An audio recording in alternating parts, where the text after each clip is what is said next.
नमस्कार दोस्तों, कैसे हैं आप सब। दोस्तों, तलाक लेने वाले देशों को लेकर वर्ल्ड ऑफ स्टैटिस्टिक्स ने साल 2023 में नए आंकड़े जारी किए थे। 2023 की रैंकिंग में कई देशों की तलाक दर पहले से बढ़ी हुई पाई गई है।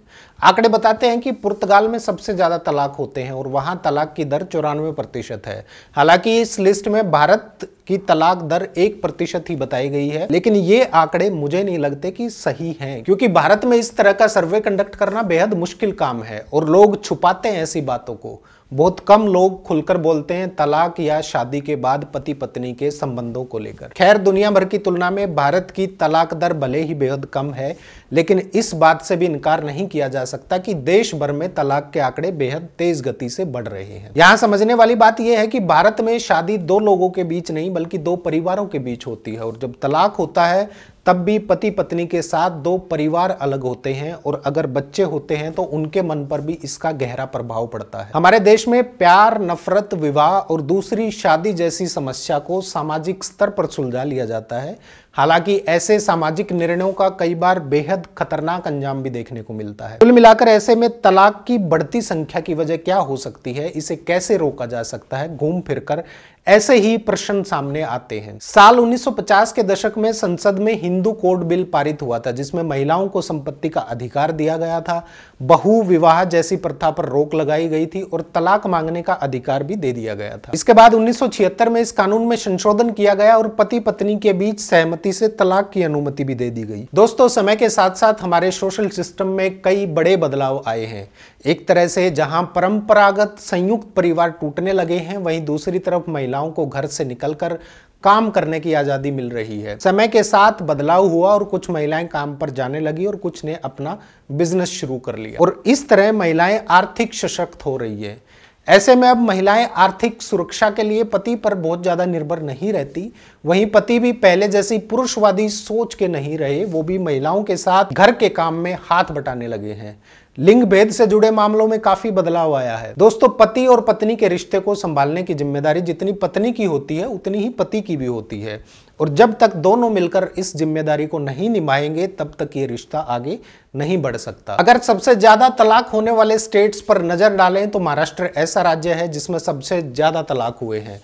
उसके बाद गुजरात, पश्चिम बंगाल, उत्तर प्रदेश और उसके बाद आंध्र प्रदेश आता है। दोस्तों, तलाक के भी कई पहलू हैं। तलाक के बाद बच्चों की परवरिश के लिए अगर महिलाएं पति से गुजारे भत्ते की मांग करें तो समाज उन्हें लालची कहता है। ऐसा क्यों है, इसका भी कारण मैं आपको आगे चल के बताऊंगा। गुजारे भत्ते को लेकर इकोनॉमिक रिसर्च फाउंडेशन ने एक सर्वे किया और करीब 405 महिलाओं से बातचीत की गई।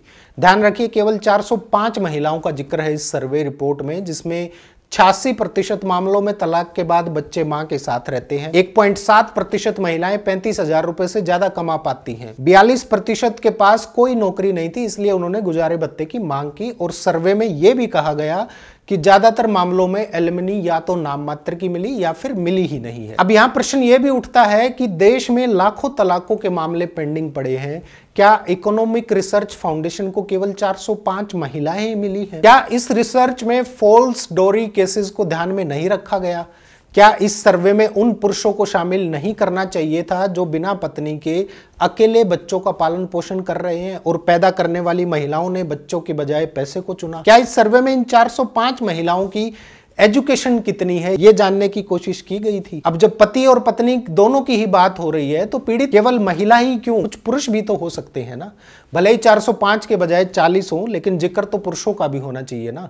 क्या इस सर्वे में झूठे दहेज के मुकदमे से परेशान होकर जान देने वाले पुरुषों को किनारे कर दिया गया? असली हकीकत यह है कि शहर और गांव देहात की उन अनपढ़ और पुरुषों पर आश्रित महिलाओं का सर्वे ना करके, जिनको आज भी सोशल मीडिया का नहीं पता, ऐसे सर्वे उन महिलाओं पर किए जाते हैं जो पढ़ी लिखी हैं, सोशल मीडिया चलाती हैं और खुद कमाने में सक्षम हैं, लेकिन खुद मेहनत नहीं करना चाहती, क्योंकि उनको पता है पति को कोर्ट में घसीटो, कम से कम गुजारा भत्ता तो जरूर मिलेगा। मेरा कहने का मतलब ये नहीं है कि सभी पढ़ी लिखी महिलाएं ऐसा करती हैं, लेकिन मैंने कई ऐसी वेल एजुकेटेड महिलाएं देखी हैं जो एक उम्र के बाद पुरुष पर निर्भर हो जाती हैं, क्योंकि उनके पास ये ऑप्शन है कि जब तक मन किया काम कर लिया, नहीं तो पति कमाएगा और उसे खिलाएगा भी और उसके शौक भी पूरे करेगा। पुरुष को हर हालत में कमाना ही होता है। मानसिक या शारीरिक हालात कैसे हैं ये कोई मैटर नहीं करता, कोई मायने नहीं रखता। खासकर शहरी आबादी में आपको ऐसे बहुत सारे उदाहरण मिल जाएंगे जो इस प्रकार से घर खराब किए मिलेंगे। दोस्तों, बढ़ती आबादी और लालच के बीच इन शादियों के टूटने का कारण हम सब जानते हैं, लेकिन इसकी जिम्मेदारी कोई नहीं लेना चाहता। फिर भी बात कर लेते हैं कि आखिर इन शादियों के टूटने का कारण क्या है और हम अपने रिश्ते को कैसे बचा सकते हैं। यहां पर हम ये चर्चा साइकोलॉजी सेंट्रिक रखेंगे। पति और पत्नी के टूटते रिश्ते में सबसे मेन कुछ चीजें हैं जो सबसे पहले दिखाई देती हैं। पहला है आर्थिक कारण, यानी पति के पास ज्यादा पैसा ना होना या फिर पत्नी से दहेज की मांग करना। इसके बाद इमोशनल डैमेज सबसे ज्यादा देखने को मिलता है, यानी एक दूसरे के लिए प्यार और सम्मान का ना होना। इसके बाद आता है कम्युनिकेशन की कमी, यानी एक दूसरे को वक्त ना देना या फिर कम बात करना या एक दूसरे को इग्नोर कर देना। इसके अलावा एक्स्ट्रा मैरिटल अफेयर, घरेलू हिंसा और छोटी छोटी बातों को लेकर झगड़ा या मारपीट होना, वजन बढ़ने के कारण पार्टनर का एक दूसरे के प्रति आकर्षण खत्म हो जाना, बाहरी सुंदरता को ज्यादा तवज्जो देना, उम्मीदों का पूरा ना होना। क्योंकि अक्सर हम देखते हैं कि शादी के पहले लड़का और लड़की एक दूसरे से बड़े बड़े वादे कर लेते हैं, लेकिन जब शादी के बाद सामाजिक और आर्थिक बंधन गले में डाले जाते हैं, उसके बाद एक दूसरे से किए गए वो सारे वादे फुर्र हो जाते हैं, टूट जाते हैं। इसके अलावा नौकरी में ज्यादा समय देना और पार्टनर को कम वक्त देना या काम की वजह से अलग अलग शहरों में रहना और पार्टनर की जिम्मेदारी ना उठाना भी रिश्ते के टूटने का एक मुख्य कारण है। इसके अलावा एक और बड़ा कारण देखने को मिलता है, वो है मजबूरी की शादी। कई लोग घर वालों के लिए या घर वालों के दबाव में शादी कर लेते हैं, फिर कुछ दिन तो वो रिश्ता चलता है, लेकिन बाद में कड़वाहट के साथ अलग होना पड़ता है। अब देखो, इन टूटते रिश्तों को हम बचाने की कोशिश कर सकते हैं, लेकिन ये बचेंगे तब जब कोई रिश्ता भावनात्मक या मन मुटाव के चलते खतरे में हो, और जो रिश्ते लालच की भेंट चढ़ रहे हैं उनका टूट जाना ही बेहतर है। अपने रिश्ते को बचाने के लिए सबसे जरूरी है कि आप अपने पार्टनर को एक दोस्त के नजरिए से देखें, और ये बात पुरुष और महिला दोनों पर ही लागू होती है। एक दूसरे की पसंद नापसंद का ख्याल रखें और अपने आर्थिक हालातों को देखते हुए जिम्मेदारियों को अच्छे से पूरी करने की कोशिश करें। काम के साथ साथ अपनी निजी जिंदगी पर भी ध्यान दें और अपने पार्टनर को भी समय दें।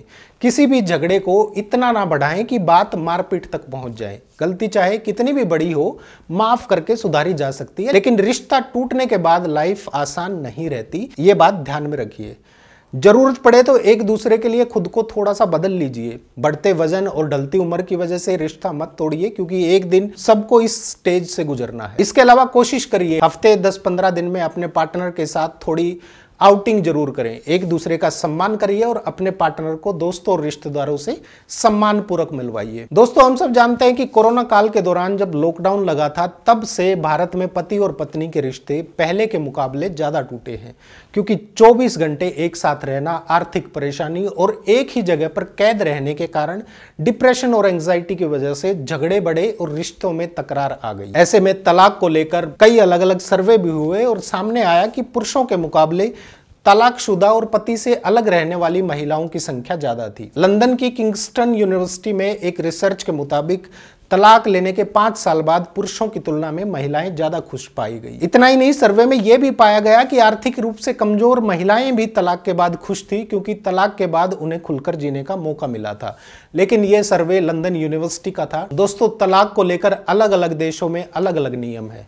भारत के नियम तो आप सब जानते ही होंगे, लेकिन फिलीपींस एक ऐसा इकलौता देश है जहां तलाक पर प्रतिबंध है। काफी लंबे समय से तलाक से जुड़ा एक विधेयक वहां की संसद में मौजूद है, जिसके पारित होने को लेकर अभी भी संशय बरकरार है।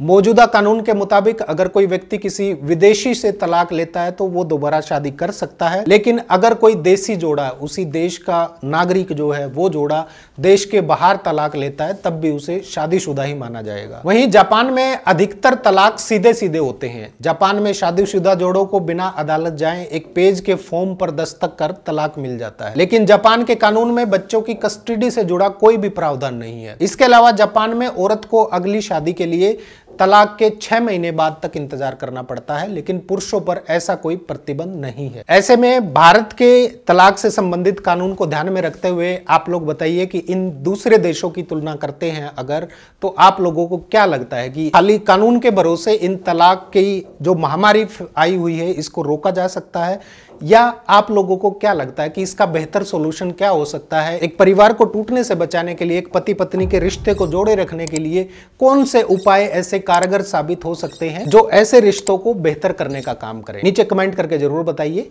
नमस्कार।